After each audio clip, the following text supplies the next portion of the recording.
orang yang masih mengira Jalan Daendels di selatan Jawa itu dibangun oleh Gubernur Jenderal Eman William Daendels.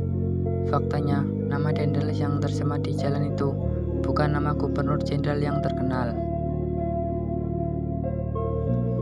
Dalam buku Strategi Menjinakkan Diponegoro, jauh sebelum menggunakan nama Daendels, jalan ini dikenal dengan Jalan Diponegoro.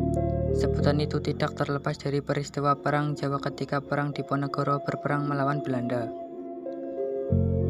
Ketika Perang Jawa meletus pada tahun 1825 hingga tahun 1830, Diponegoro kerap melewati ruas jalan ini yang termasuk wilayah Begelan Selatan.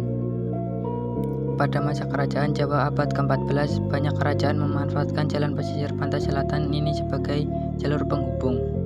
Salah satunya Kerajaan Mataram Islam pada era Sultan Agung.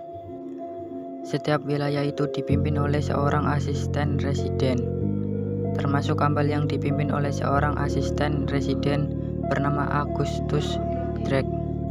Kekalahan Diponegoro dan perubahan nama jalan.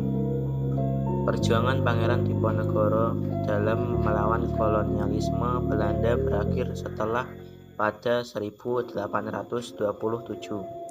pasukan Belanda berhasil mengepung pasukan Diponegoro. Pasukan Belanda yang dipimpin oleh Jenderal de Kock menangkap Pangeran Diponegoro di Magelang pada 28 Maret 1930. Diponegoro kemudian diasingkan ke Manado dan wafat di Benteng Rotterdam pada 8 Januari 1955. Pasca Perang Jawa, pemerintah kolonial menjalankan politik untuk menghapus pengaruh dan citra Diponegoro di kalangan pribumi. Tujuan politik ini untuk melemahkan semangat pengikut Diponegoro yang masih bergerilya dan kedudukannya terpecah. Pada 1838, Ade Daendels menggunakan kesempatan ini untuk mengganti nama Jalan Diponegoro.